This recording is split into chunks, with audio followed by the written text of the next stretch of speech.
This conference will now be recorded.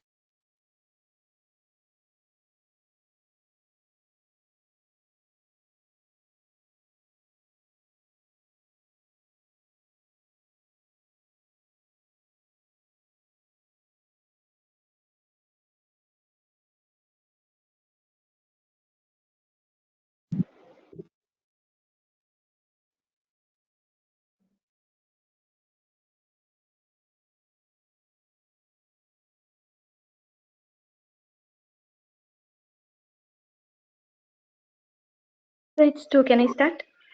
Yes, please start.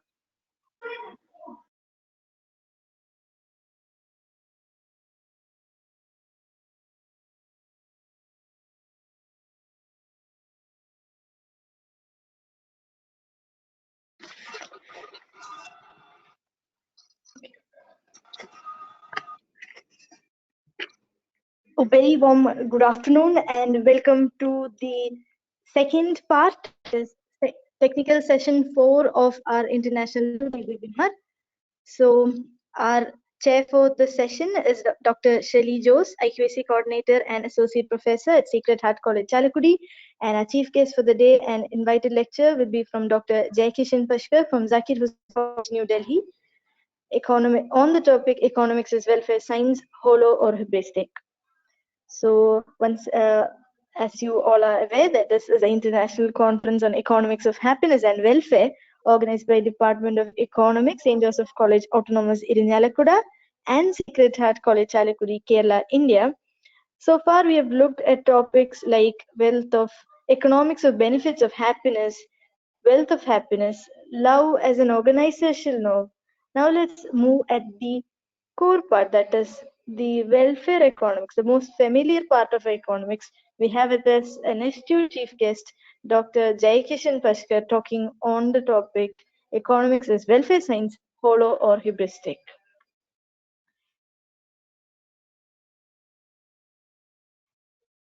So without much further ado, I welcome Dr. Shirley Jose, IQAC coordinator and associate professor of our college, and a very own backbone to welcome the address. Thank you, Krishna.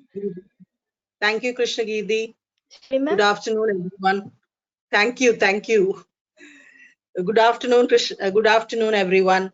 A loving welcome back to the third technical session of the International Conference on Economics of Happiness. In the morning session, we heard Ms. Wanji M. Bogati speak about love as an organizational norm. In this conference, we are trying to answer the question as to whether economics is a welfare science or not.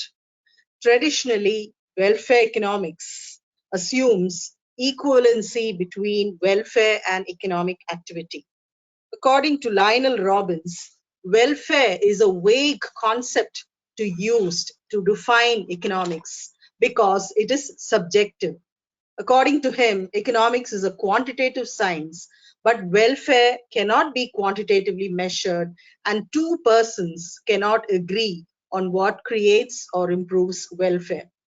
Whether economics is a material science or a welfare science has been a subject of constant debate among economists.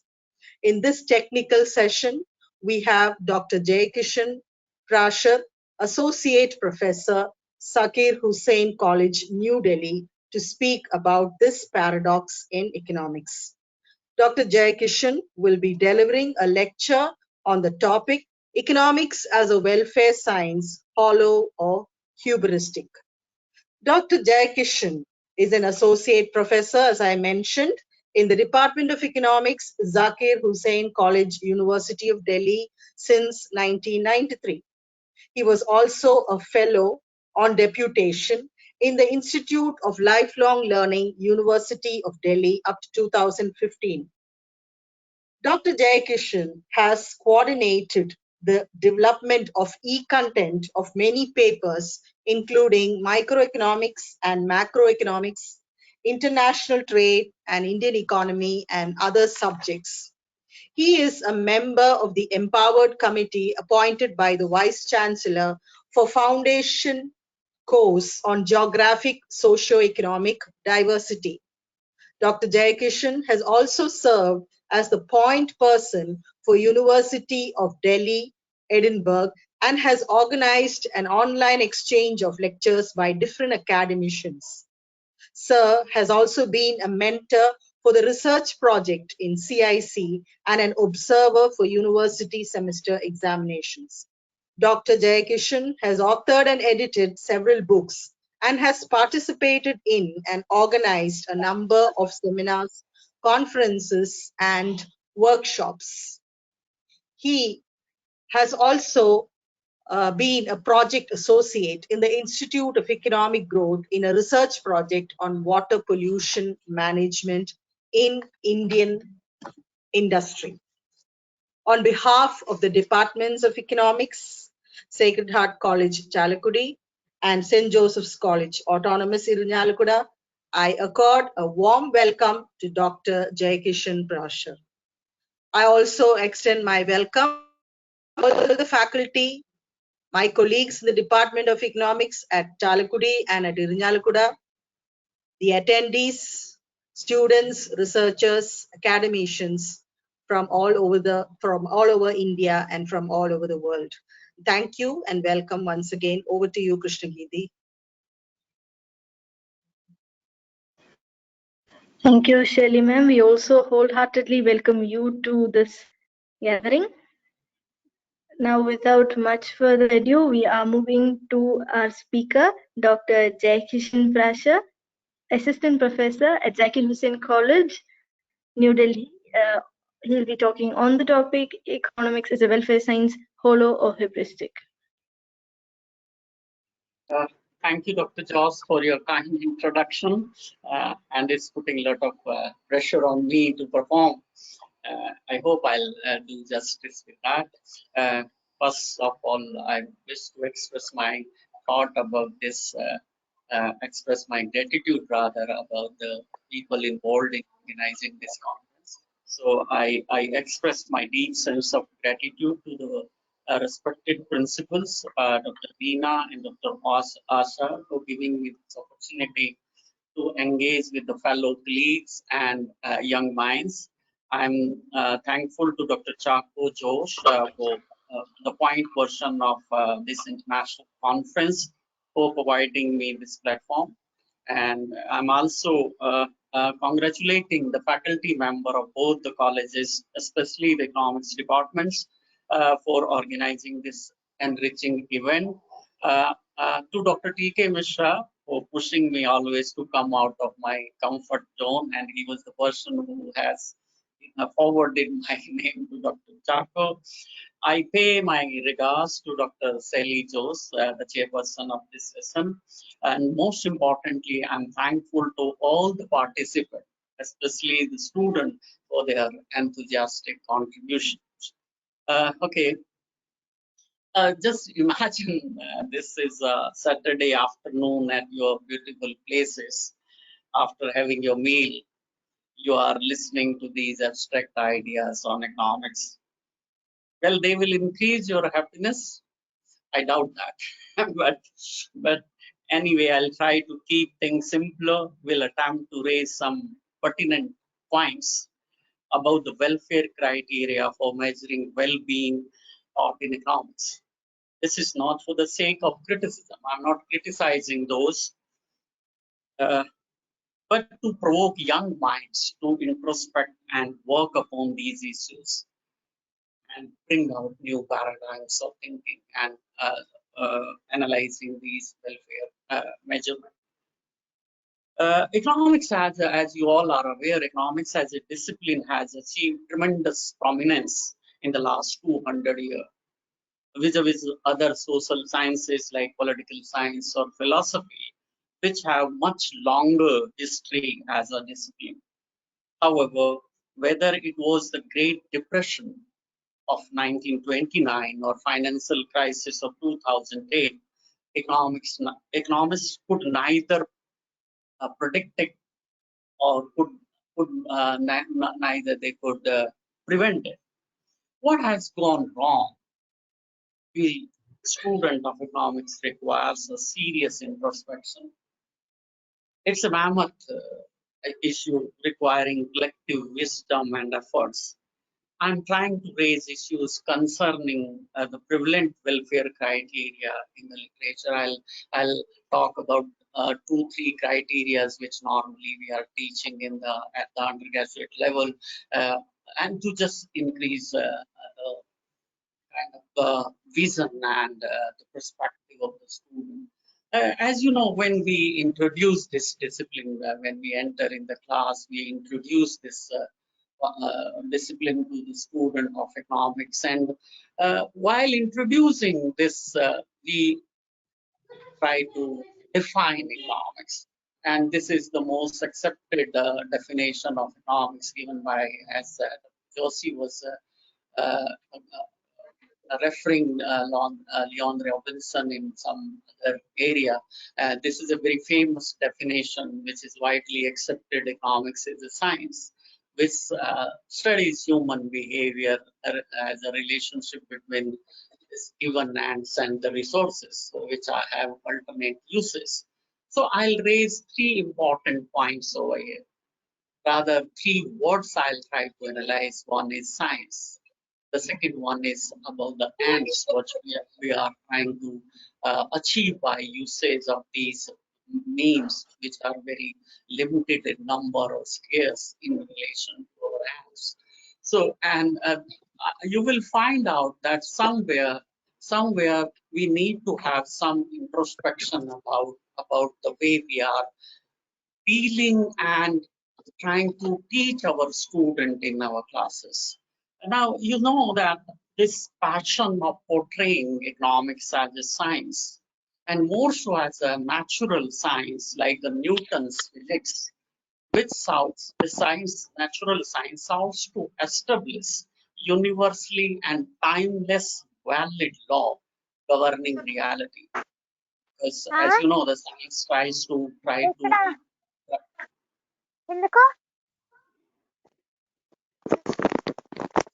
going on.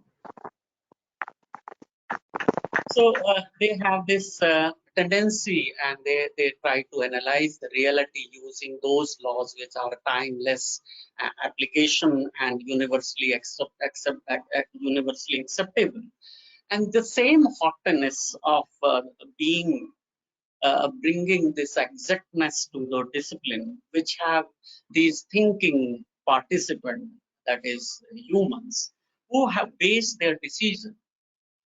We human base our decision on imperfect knowledge and on the social and cultural biases, which this gap between this portrayal of economics as a science and the behavior of human has created a huge gap in which what economics requires to explain and what we are explaining. So basically, we are trying to make economics as a science, and you know the science tries to create those timeless and universally acceptable laws which can be applied to the real kind of situation. But we are talking about in economics about the human behavior, and humans are most unpredictable species. So their behavior is based on many imperfect informations, and they have social manifestation because their behavior is normally guided by what kind of culture they are living, what kind of society they are operating in.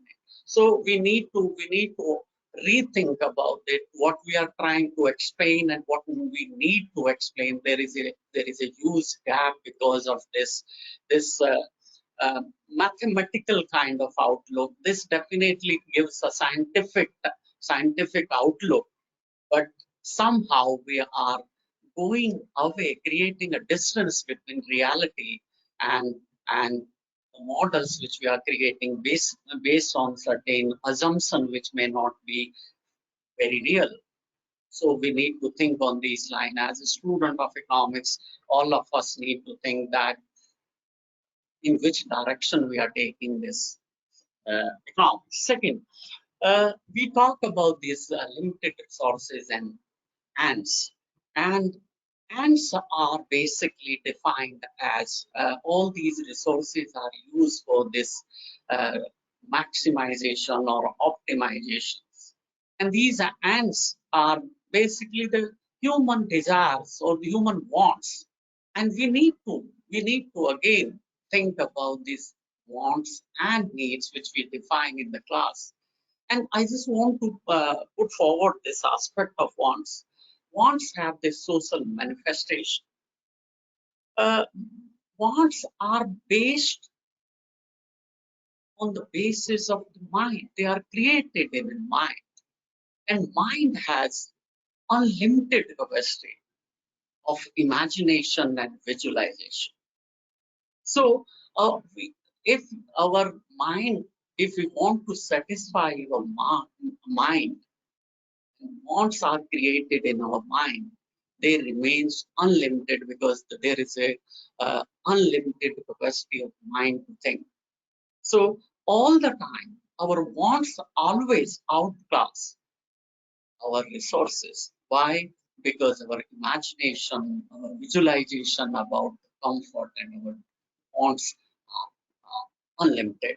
In comparison to this, needs are biological and biological bodily requirements. Body has a limited capacity, and that is why we can satisfy our needs. And maybe perhaps that is why Gandhiji used to say there is enough for everybody's need, but not for anybody's needs. So we need to think about the introduction of the subject to the young mind. We are portraying it as a science, whereas we are talking about the most unpredictable and always very, very thinking person, thinking participants, that is human. So this is my first take, that we need to think about how in which direction we are moving about our subject. As far as limited resources are concerned, many modern welfare economists are raising this issue of limits on the resources. They are saying that it is about the usage of these resources. And maximum number of countries are devoting their resources, large extent of their resources, more on the warfare rather than on the welfare of the. So it is highly debatable. There may be anybody can say there are securities, safety is equally important, so on and so forth. But we need to think about these, that usage of these limited resources for the welfare of the society. We will have to create an ecosystem where more of the resources are used for the welfare rather than warfare situation. So all three aspects I'm trying to analyze in a different way. That is, what is the economics? Is it a science? And this passion for creating a model using highly sophisticated mathematical tools, we are trying to create exactness in the behavior of the people. The people do not behave in the manner prescribed by the mathematics. They have their different kind of preferences which are influenced by a number of factors. As mentioned, social, cultural, even this advertisement try to change our preferences. So all these aspects need to be taken care. It's a continuous process. Man is a evolving species, always creating new kind of requirements, new kind of, and you can see our wants are, that's why never satisfied, and that is why we all are doing economics. Why? Because we have limited resources, and those limited resources cannot satisfy these unlimited wants. So this is my first take, which I want to throw at the students who are interested to rethink. Now I'll move to the main part of my discussion. I'll talk about the welfare criteria. Before that, I just want to show you this very popular statement by a Brazilian priest. He said that when I give food to a poor, they call me a saint. But when I ask why they are poor, they call me communist. So we need to understand. In economics, when we introduce this subject, particularly when we are talking about the maximization of utility, we define this, and I'll take this issue at larger extent, that we define that we are neither saint nor insane. We are a rational person trying to maximize our utility. So think about this. A rational person who is aiming to maximize his satisfaction, never satisfied, non-satiated conditions are there. Will he give food to poor? We need to introspect. We need to introspect. So this is, I think, my starting point. So welfare criteria, as you all know, in economics, I'll talk about more, because of the invitation Dr. Choco told me I'll be speaking for 30 minutes. So I'll be talking most about the this classical and neoclassical welfare criteria. Mainly about Adam Smith, that is maximization of physical output, or GDP as a measure of welfare, which is known popularly in economics. And then there is this Jeremy Bentham, utilitarianism. Professor Subhasini talk a lot about this, and she tried to give a different kind of thesis. I'll talk about something different. And then I'll just mention about the Pareto optimality and this Calder-Hicks compensation criteria. So I'll first take the Adam Smith criteria of this welfare. Any question regarding the discussion we have so far? Dr. Chato, if any question is there, I can. Or you will have a question answer session in the last? Yes, sir. I thought we will have in the last. I don't see any questions so far. Okay. Yeah. That's it. So I'll talk about this Adam Smith. As you all know, most of us, I believe, is from economics department. So the GDP, Adam Smith has suggested that GDP is a measure of welfare, as it's popularly known. Increase the size of cake is the philosophy behind this, and if the size of cake will be more, then we can distribute it to the larger people. According to this classical view, increase in the physical output is a measure of welfare of the society. Policy instrument which they have suggested for this is division of labor, or the specialization of labor, capital accumulation, international trade, or laissez-faire. These are the basic policy instrument which they have suggested. All of you are very well aware about these. I'm not talking about this. However, we all know GDP is a measure of what can be measured rather than what should be measured. As you, if I can give this instance, crime, corruption, and including intoxications are included in GDP. Can it be taken as a measure of welfare? We need to introspect. We need to think about this. Cradling of baby, caring for family and loved one are not included in GDP. Hence, we can take under this criteria, these activities cannot be increasing welfare or happiness of the people. The welfare of society, how it can be used, this welfare, this GDP criteria for the welfare of the society. We need to rethink about the measurement. As a student of economics, we all know about these famous lines by Adam Smith, who said about the self-interest. It's not the benevolence of the butcher, the brewer, the baker that we expect our dinner, but from the regard of their own interest. That it is not the benevolence of those people. They are doing it only for their self-interest. There is a famous journalist. This is a Sweden-based journalist, Swedish journalist, Katrina. And those of you who are interested in this gender economics must read this book. The title of the book is "Who Cooked Adam Smith Dinner?" Who cooked Adam Smith dinner? And I think most of you must be aware that Adam Smith was unmarried. So initially his mother was cooking for him. Later on, his cousin was cooking dinner for him, doing cooking part of it. It was definitely the benevolence of his mother, and later his cousin Adam Smith got his dinner. But this benevolence activity of the mothers, wives, sisters, cousins is not included in his measure of GDP.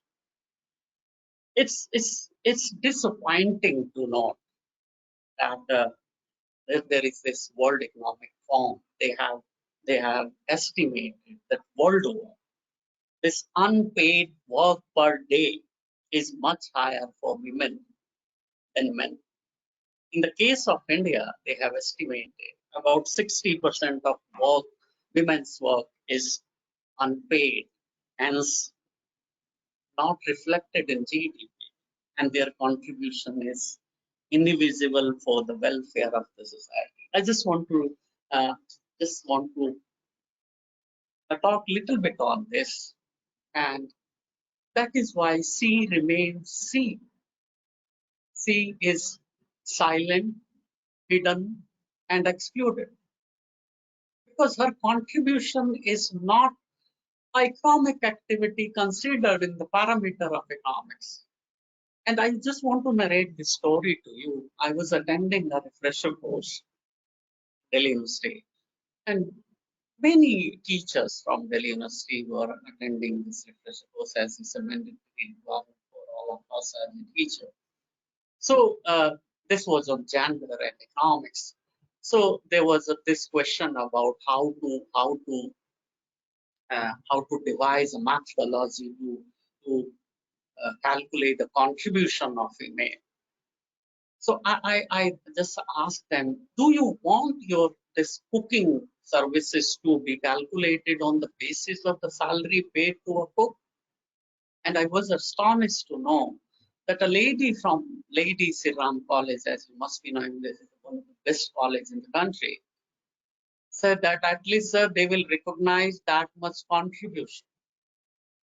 So 60% of work done by the female is not included in the GDP. And you just if I can explore this, and I want to sensitize particularly the male participants over there.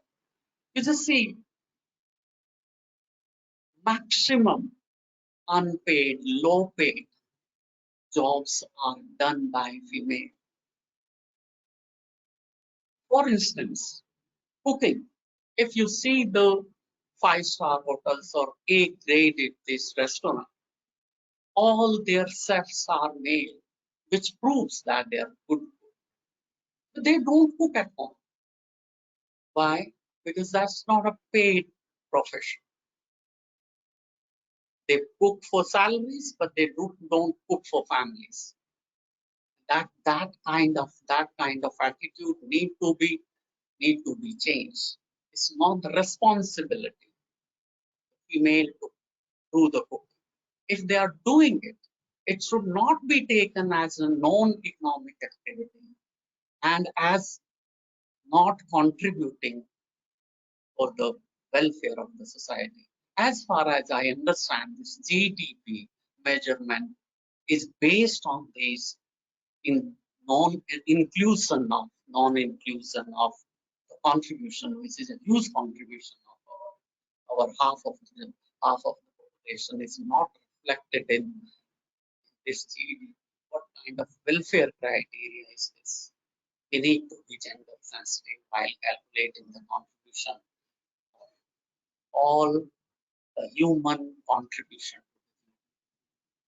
So many economists, many other social scientists, and I'm using this word deliberately, social scientists, have devised more comprehensive and encompassing indexes to calculate the welfare. As you know, HDI, Human Development Index, this is a very, I believe, narrow kind of, it takes into only consideration only the economic part, and then about the schooling and a bit of health criteria. There is another post OECD happy index criteria. Dr. Subhasini talked about this and gross national happiness. There is another criteria which is popularly known where to be born, which is the quality of life index, which is very comprehensive, having 11 parameter. I'm not getting into that. I'm not just don't want to give those technicalities about what is included in those 11 parameters. All of you can check it out. So if we want to refute this GDP as a measure, we know that India is ranked third as far as the PPP criteria is concerned in terms of GDP, and US is the number one country on the basis of exchange rate, and then PPP China has overtaken the US. But if you see the SDI ranking of India, it is around 130. So where is this gap? On the basis of GDP, we are quite comfortable. So which shows that it's a very high level of welfare if we take into consideration the GDP as a measure of welfare. But on this SDI or on this where to be born, we are at the 60 out of 80 or 90 countries. So what kind of criteria is this? What kind of criteria is this of measurement? So we need to have more comprehensive criteria to judge welfare of the society. And for that, it's not the job of economists alone. We are not having that kind of expertise, because it requires the people from outside the domain of economics, like psychologists, like political scientists, like philosophers even, to have a comprehensive criteria or indexes which can give us the more comprehensive criteria to know the welfare of the society, or just the welfare of the society. I just want to add one more point, because I have some interest in the environment. There is a lot of talk going on this green GDP, and if you there are issues involved, and because I'm leaving, all of us are from economics background. Just imagine if you take the calculation of GDP. This is not an easy task. Why? Because we know the environmental damage are externalities, and calculating the externalities are very difficult. It is contingent valuation about the loss and about the benefit of that, which I'll talk later on a bit. So this green GDP, if we will calculate while producing these national estimates, what we are using as a resource, if we take into consideration the environment, then our GDP may be negative. Though there are no such estimation, but certain research is going on how to calculate, how to factor in the environmental degradation in the calculation of GDP. So these are important issues to be included in this thought process, and we will have to devise certain methodology. This is not an easy task. Secondly, I just want to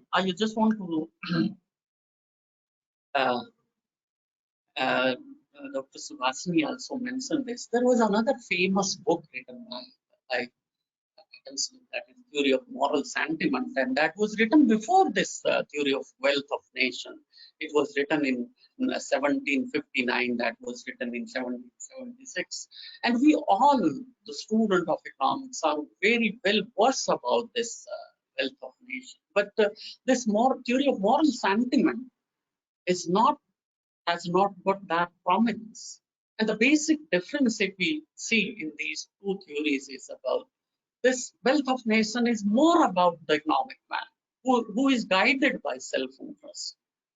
And this theory of moral sentiment is more about a social man who also has, according to her thesis, also has the optimization as a goal.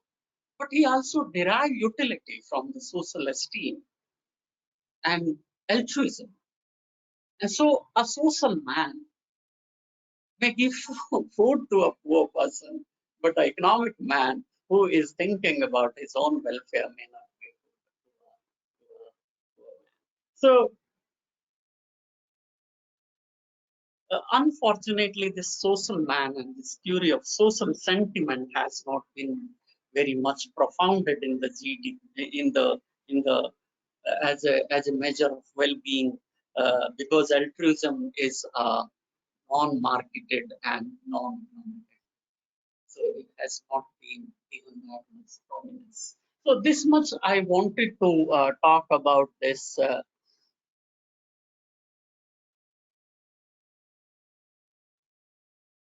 Okay, this much I wanted to talk about this GDP as a measure of welfare given by the Adam Smith. I think I have provoked you a lot, and my purpose was to provoke you, and we need to rethink that GDP as a measure of welfare is not a very good yardstick. I can just give this example: sitting in Delhi and you sitting in this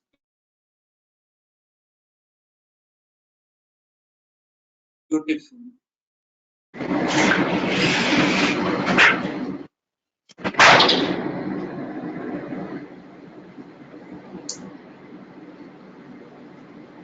life you are having at your places is much better and higher than the quality of life in Delhi. I've visited BL as a beautiful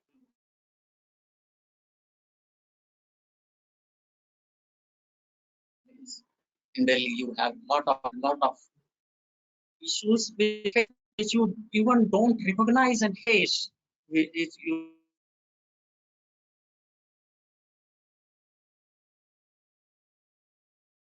don't. So we need to have a serious discussion on this. Is very painful. And any question?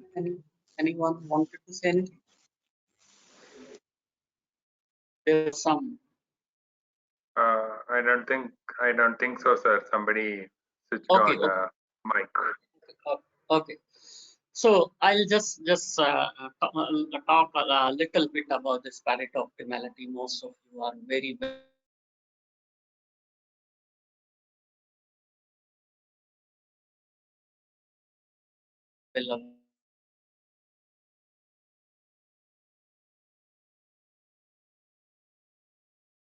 optimality. It can also be stated as a situation in which it is impossible to make anyone better off without making someone worse off.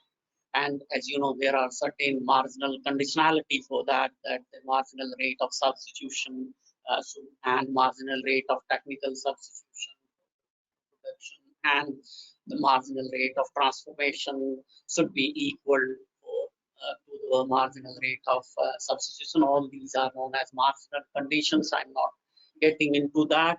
But these optimality conditions, as you know, are based on some strict assumption like perfect competition, less is fair, no transaction cost, rather is based on the voluntary transaction and the symmetric informations. Absence of, as we all know, absence of all these will warrant market failure and therefore intervention of the government and or any other third party which will violate the basic structure of this Pareto optimality, because it is based on these conditions that no government intervention should be there. So Pareto optimality as a welfare criteria has a very limited application in real world situations. Working is Caldor Hicks compensation. If I go to the next one.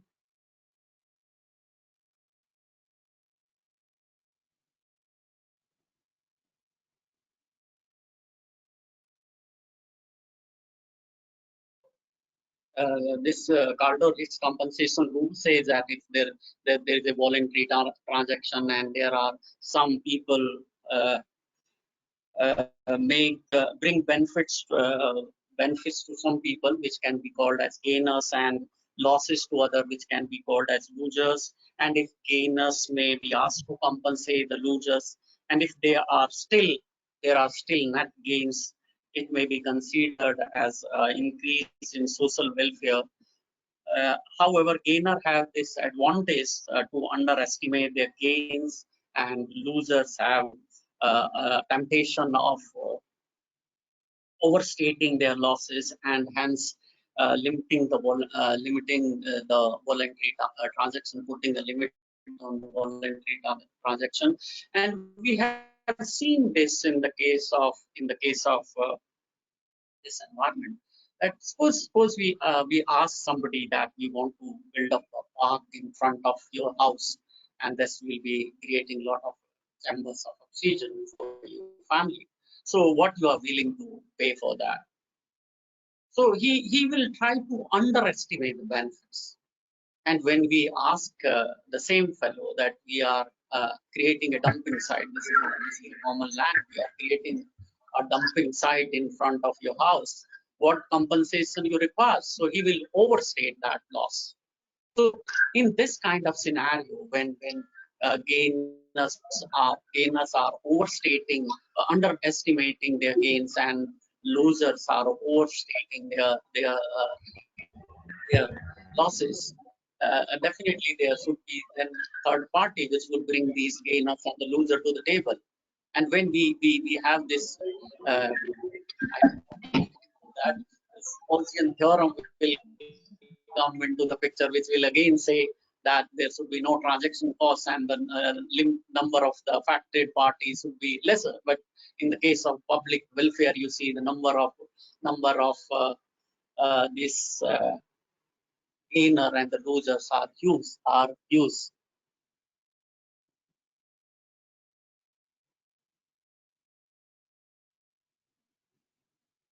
Is there any internet issues, sir? The message was coming. Yeah, the sound was breaking in between, but now I think it's okay. Maybe you can switch off the camera. Then the sound quality will be better. Okay. Yeah. Now it's okay. Now you can speak. So as I was talking about this underestimation of the gain and the gain and the losses, and then you have this Gaussian solution. In Gaussian theorem, we have this that if they can sit across the table and can negotiate, and that could reach to the optimal solution, or the Pygmalion solution can be achieved. All those kind of technicalities are there, but is this kind of impasse between the loser and the gainer makes it imperative for the third party to intervene. Normally, it's the government or the judicial authority, which will lead to again the market.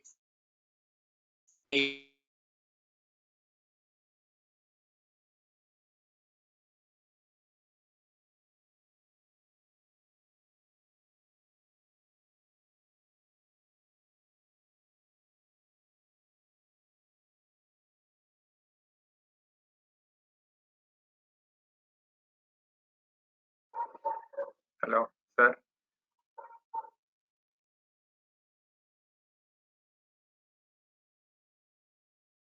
Jayesh sir.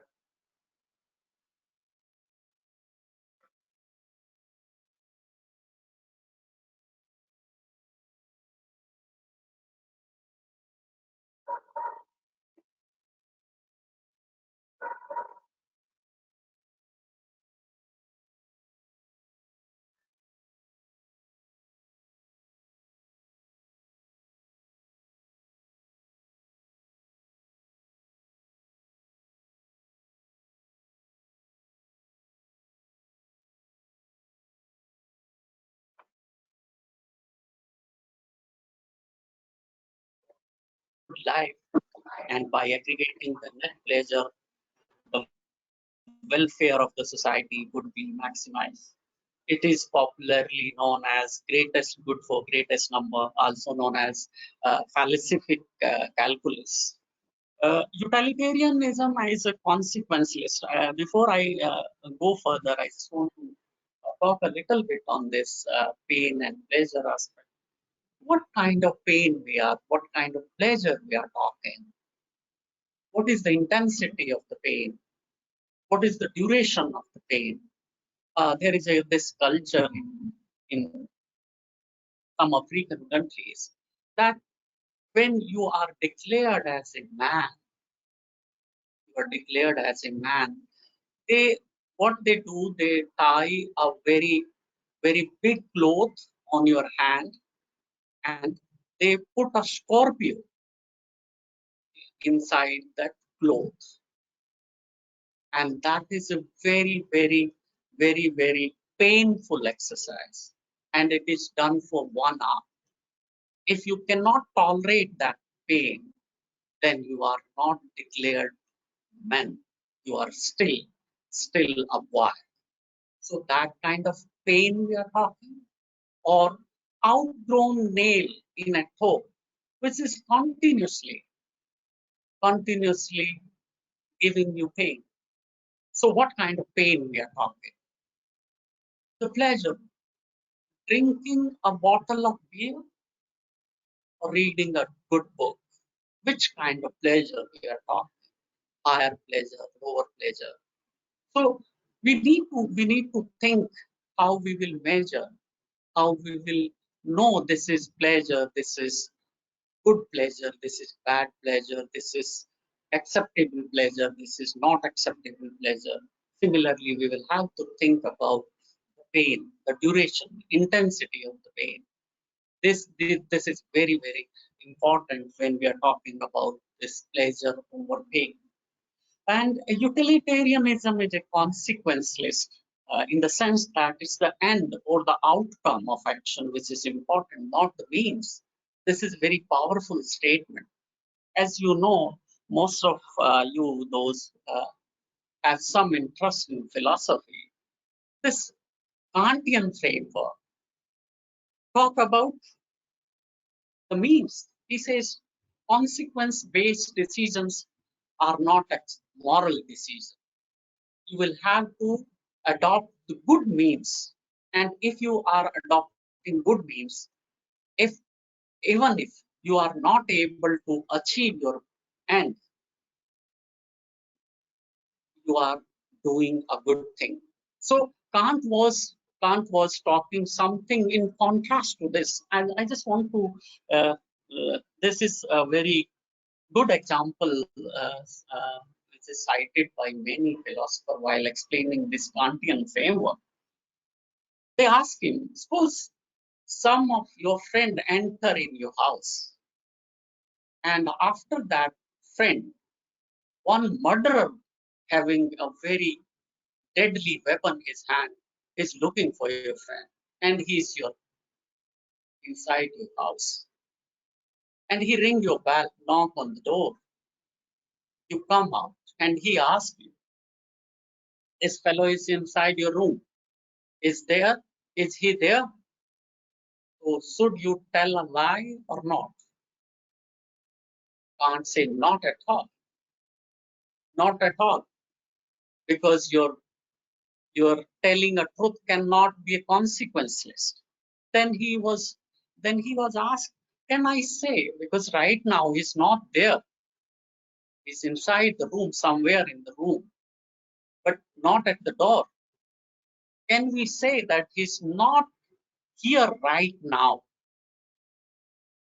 Can't say yes, that is acceptable, but this would be a modified truth.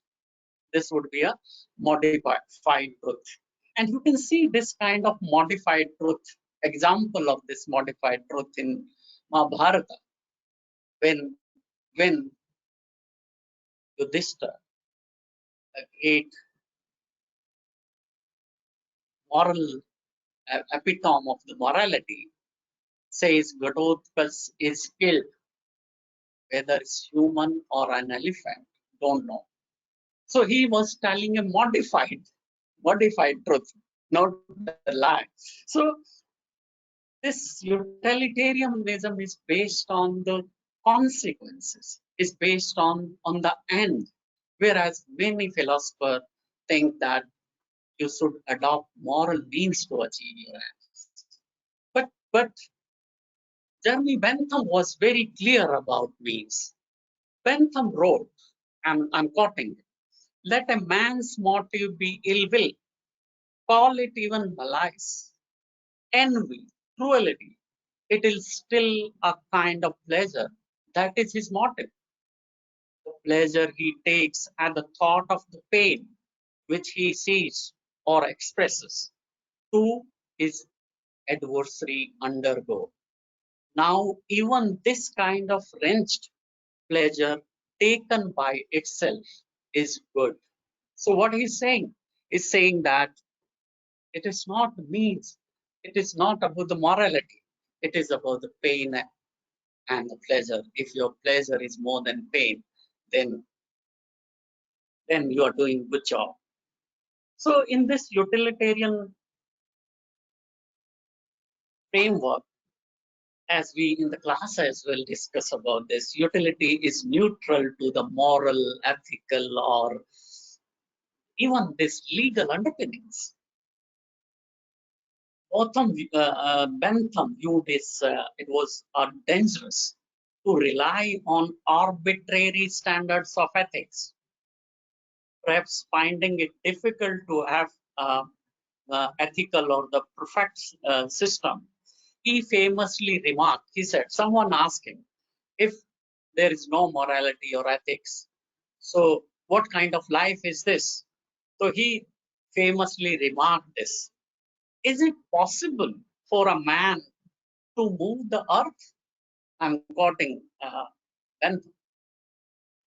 He said, yes, but he must find first another land, another earth to stand upon.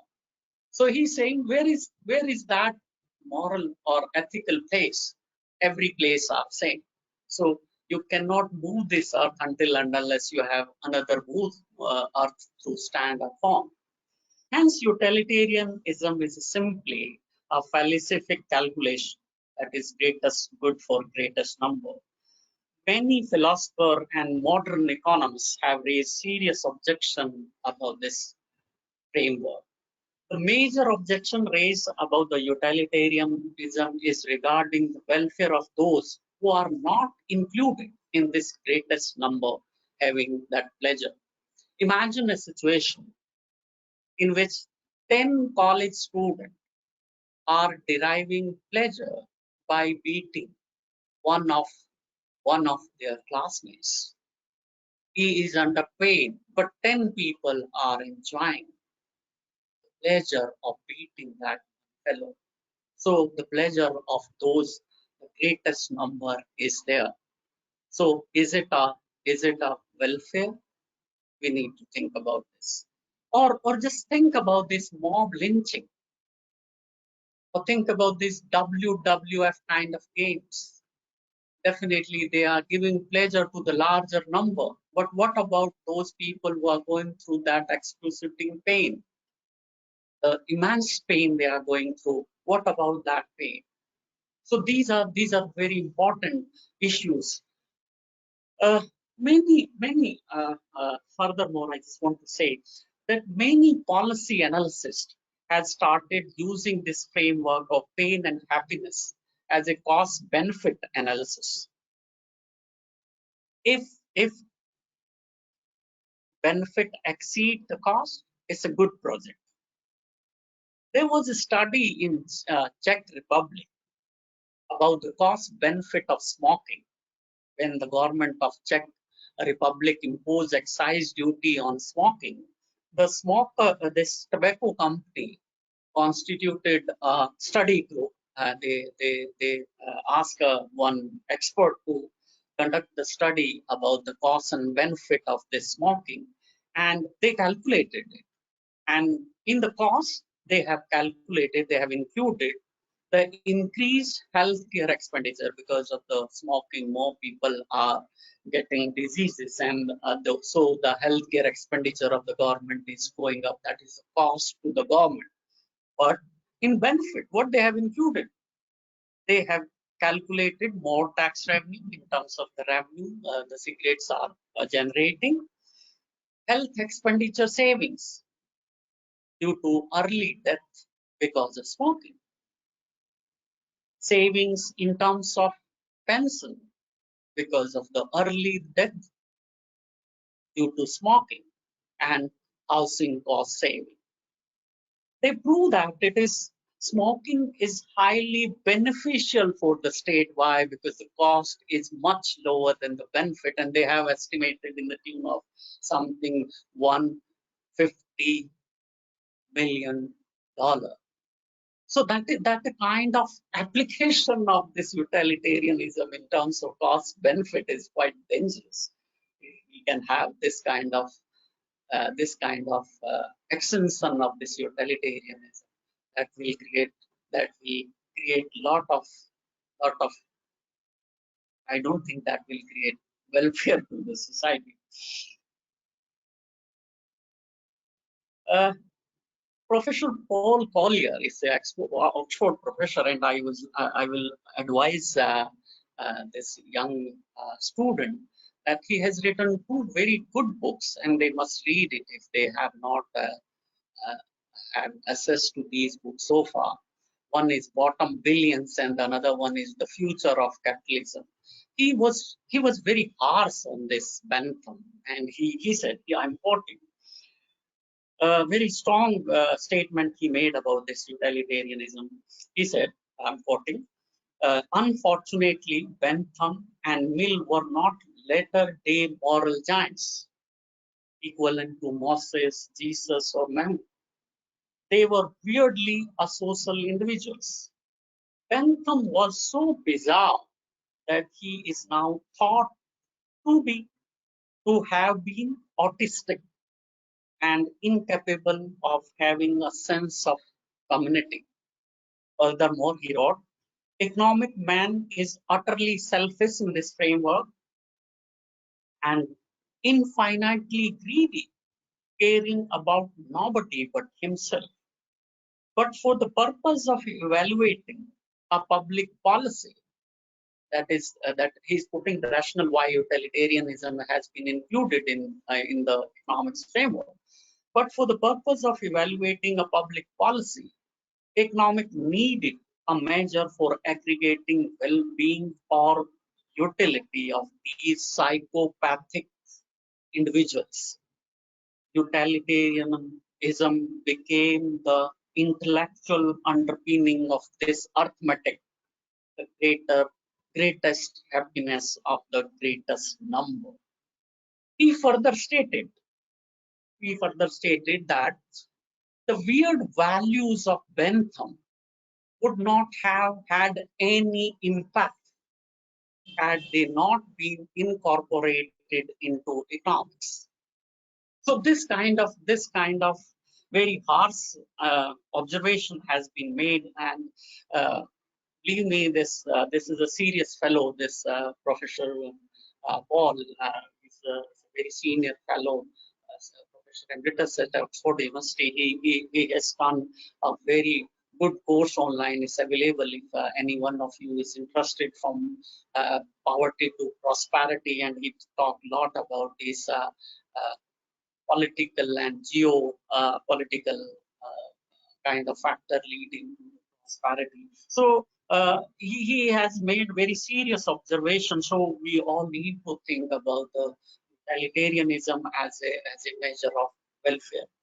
In my concluding remarks, I would like to submit that welfare measured by self-aggregation or self-interest or by optimizing sensory pleasures without encompassing empathy toward humans bereft of any ethical and moral means is not only hollow but also hubristic.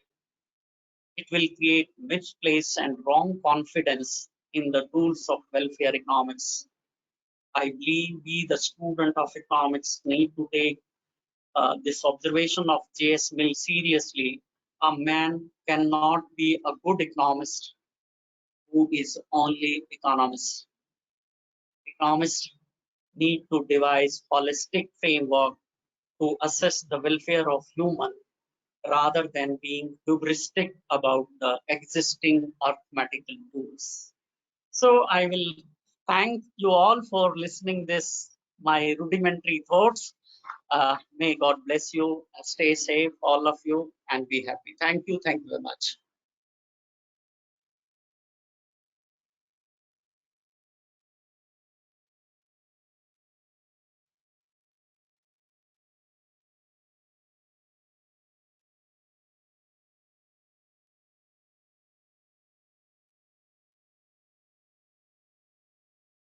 Thank you.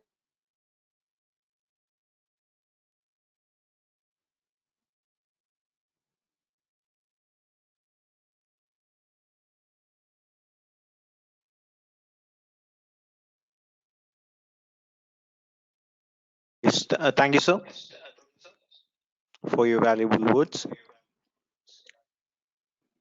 Thank you. So invite Krishna Giri to handle the Q&A session.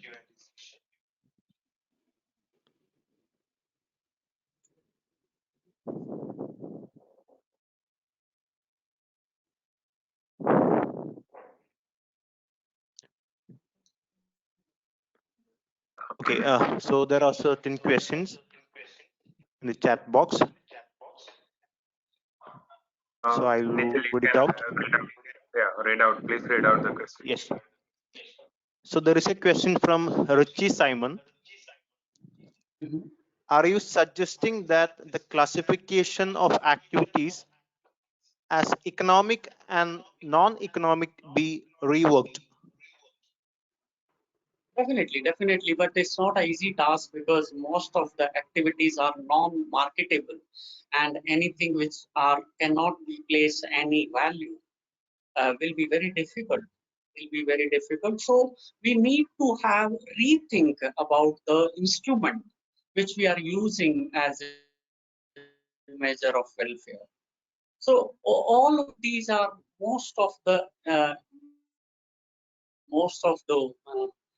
welfare criteria have very trying to give you a very objective framework, and by doing so they are ignoring many important aspects of welfare.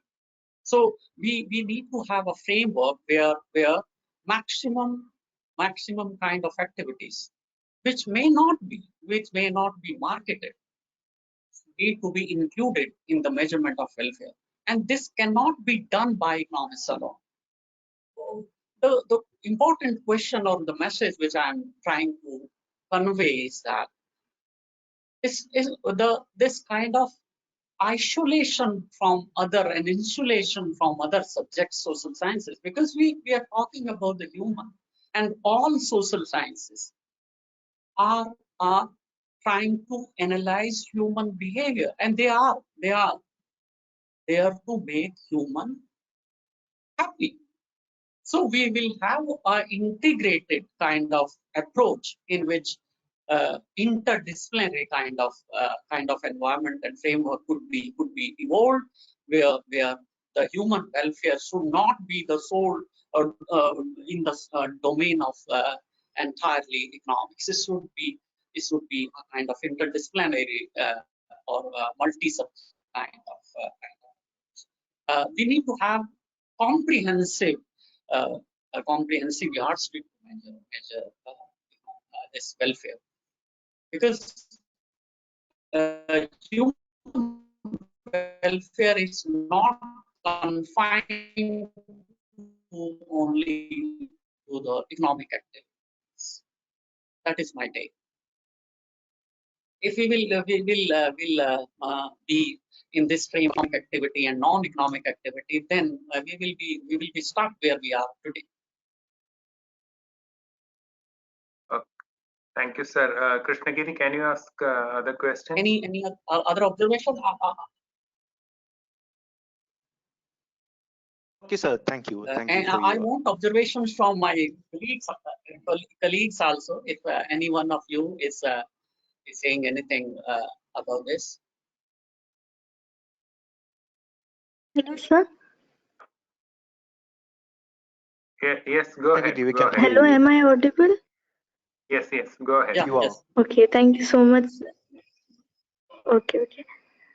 So thank you so much, sir. Dr. Jay Kishan Prashi, for that very well informative class on welfare science. It almost felt like we are watching a very comprehensive video on the topic. We have few questions. Now we'll be starting with our Q&A session. The participants may kindly drop in your questions in our chat box and I'll be reading out. We had already received few questions. I'll be reading out them first. So the first question, are you ready to take the first question, sir? Sure. The question is, economics these days has more demand as a business science rather than social science. For instance, decision making under risk is now more about making money from the uncertainty of stock market. Under such circumstances, how do you think economics can take care of welfare? Economics doesn't say that making money is a bad thing. I'm talking about the measurement of the welfare of the people. If you are feeling as, say, I'm a stock market investor and I want to invest, I need to know the risk involved and the benefit which or the returns which I can get by investing in the stock market. It's just a source of earning money, a kind of instrument where you can place your extra money and earn if you feel that it is more rewarding than any other instrument. Those teachers who must be teaching this finance, this capital market must be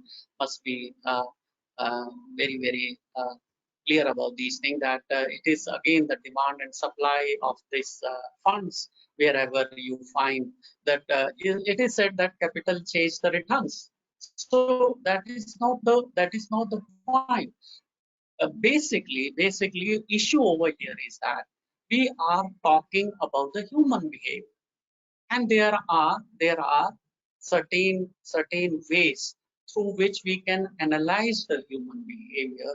We are trying to build up certain models, and by doing those modelings, we may have very scientific outlook, but somewhere that behavior of human is not reflected in the model. Why? Because the models are normally based on certain assumptions which may not be. That is the most important thing. Sometimes we don't know how to explain the reality. If all of you are student of economics, I can tell you, say.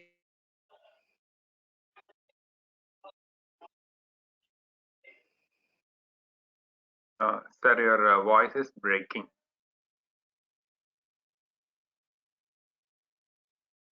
Sir, can you hear me?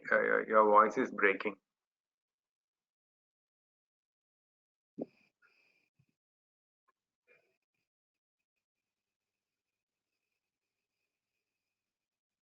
Sorry, I think he has some connectivity issues. This is a big market. So what kind of relationship we are establishing, that is very important. So I feel that making money from the stock market is not an issue. Definitely over the period of time, human behavior will be influenced by many factors. But we need to be focusing and we remain to the major subject matter of economics, which is human behavior.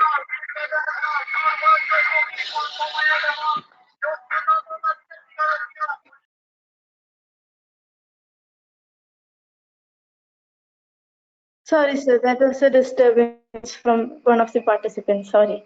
You may continue. To unmute. You have to unmute. Yeah, you have to unmute. Sir. So you are currently muted. Okay, fine. When we talk about the market failure, no, there is one concept of this imperfect information or asymmetric information. Asymmetric information leads to the moral hazards. Over here, these are technological based hazards. So we need to all the time we face all these things. This is not an issue. Any other question? Anyone? Yes, we have another question. The question isn't it difficult to make policy decisions on welfare as measurement of happiness, pain, and pleasure are subjective between communities? That's what I'm telling you. That's exactly I was advocating. This is not easy to measure the happiness because you, particularly in terms of these framework which we are doing gently in these discussions like GDP or utilitarianism, we can, because across the country, and these are very good observation.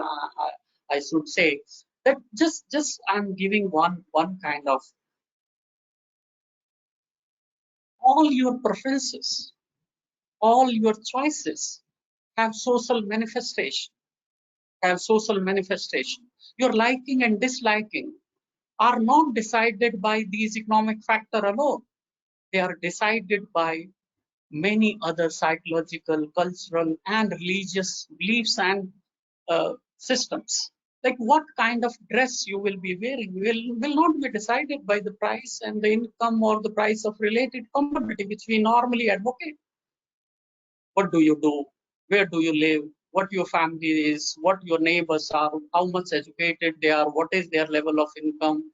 With whom you have relationship? All these are influencing your demand for even a dress.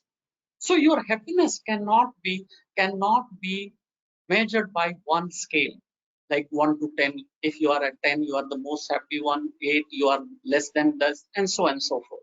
We will have to have certain psychological, political, and even philosophical kind of context while measuring, and it cannot be measured at the scale of 1 to 10.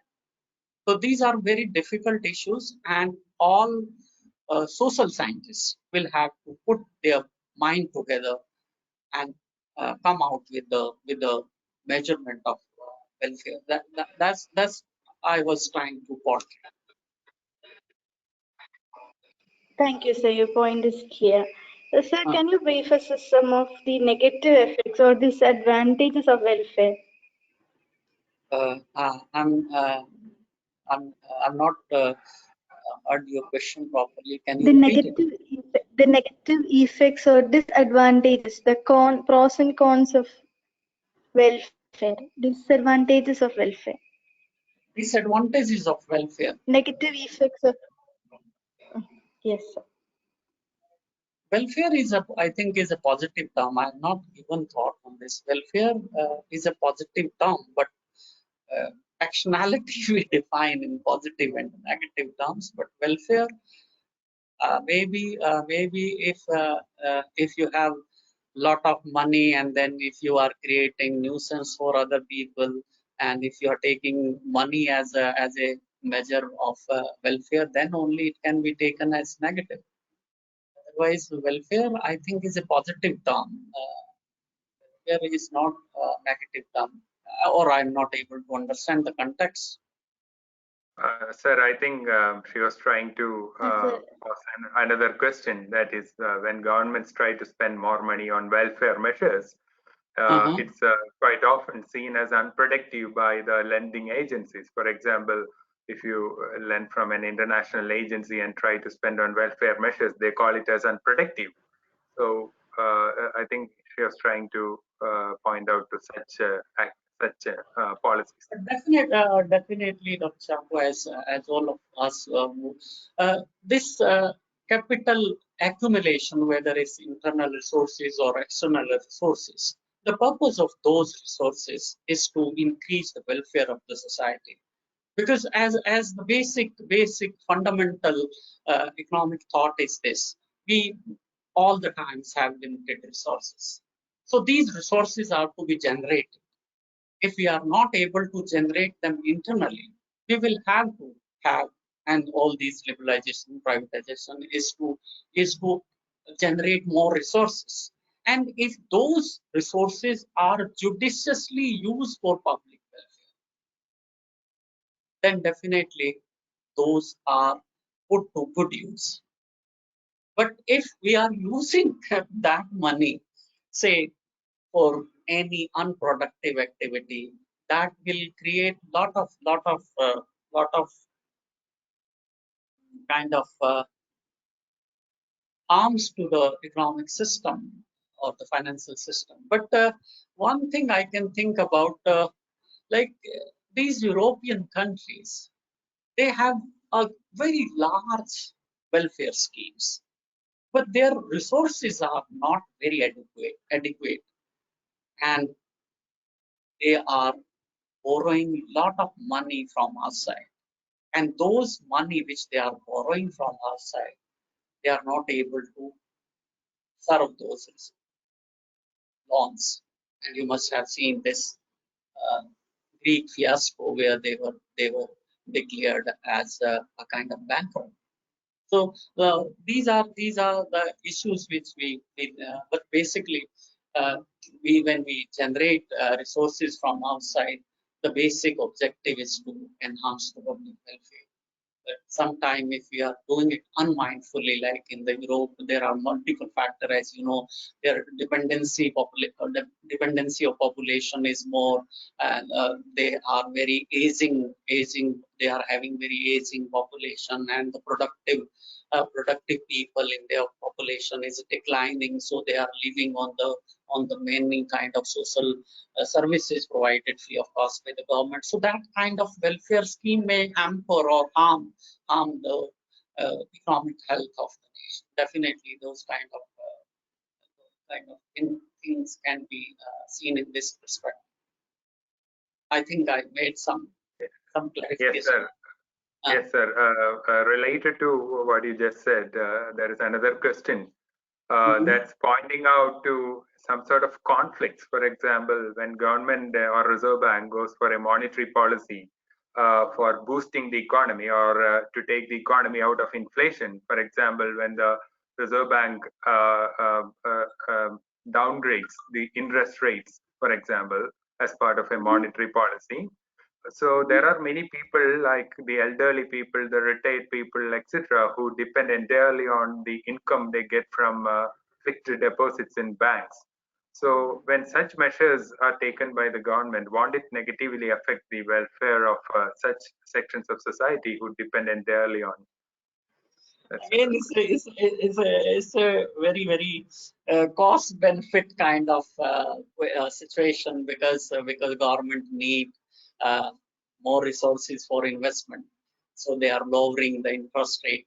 Definitely, that is having a negative impact on the people who are having reliance on this interest serving interest earnings. So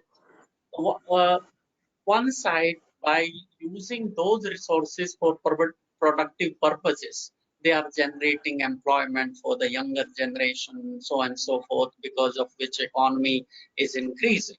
But definitely it is harming the interest of the senior citizen. But you can take it that way. Maybe the son or the grandson of that senior citizen will get a job because of more employment opportunity due to the lower interest rate, because lower interest rate will definitely boost the investment in the economy, and that because of that the employment opportunities will be created. So it's a kind of cost benefit kind of. Somebody will have some cost they will be paying in terms of the lesser revenue generation out of their savings, and some will definitely get benefit by having job opportunities. So uh, all these policy instruments have two sides. It may be harmful for someone, it may be bad for good for someone else. So it is such kind of scenario. Thank you, Dr. J.K. Pressure. With that, we come to the end of Q&A session. Thank you, participants, for your questions. And I am, due to time overshoot, we are not able to answer all the questions. I now welcome Ms. Jomol Thomas of St. Joseph College Autonomous Irinjalakuda to deliver the vote of thanks. Thank you, Krishna Gede. Hope I'm audible. Yes, You are. You are. Okay, thank you. A lovely good evening to one and all gathered here. Respected resource person, Dr. Jayarishnan Prasha from Zakir Hussain College, New Delhi. Conveners of this conference, Dr. Chako Joseph, Head Department of Economics, Secretariat College, Ms. Daisy PK, Head Department of Economics, St. Joseph's College, Irinjalakuda. Dr. Shirley Jose K, IQAC Coordinator, Secretariat College, and the chair of this session, committee members, and my dear participants. Gratitude is not only the greatest of virtues, but the parent of all others. It's my pleasure to propose vote of thanks in this occasion. First, I would like to thank the chairpersons of this conference, Dr. Sister Asha Teres, Principal St. Joseph's College, Irinjalakuda, and Dr. Sister Reena Itiachan, Principal Secretariat College, Chalakude. Without their support, it is not possible to conduct this two-day international conference. I extend my gratitude to our resource person, Dr. Jayagrishan Prasher, Department of Economics, Zakir Hussain College, New Delhi, who found time to spend with us. He provided an excellent coverage to the topic starting from Robinson's definition. I'm sure that the discussion on each criterion of welfare was beneficial to the participants. It was really informative, sir. On behalf of departments of St. Joseph's College, Irinjalakuda and Secretariat College, Chalakudy, I extend a hearty thanks to you, sir. Now, I wish to express my gratitude to the vibrant conveners of this conference. I thank Dr. Chako Joseph, Head Department of Economics, Secretariat College, and Ms. Daisy PK, Head Department of Economics, St. Joseph's College, for their countless efforts to make this event as a grand success. A big thank you to Dr. Shirley Jose, IQAC Coordinator, Secretariat College, who chaired this session. Thank you, ma'am. I'm using this opportunity to thank Ms. Krishna Gidi, who handled the whole session beautifully. Thank you, Krishna Gidi. I would like to express my sincere gratitude to all committee members. Now, last but not least, I wish thank you all the participants for being with us. Your active participation is the success of this conference. Thank you, everyone. Let me conclude my words once again. Thank you. Thank you. Thank you so much, Jomol ma'am.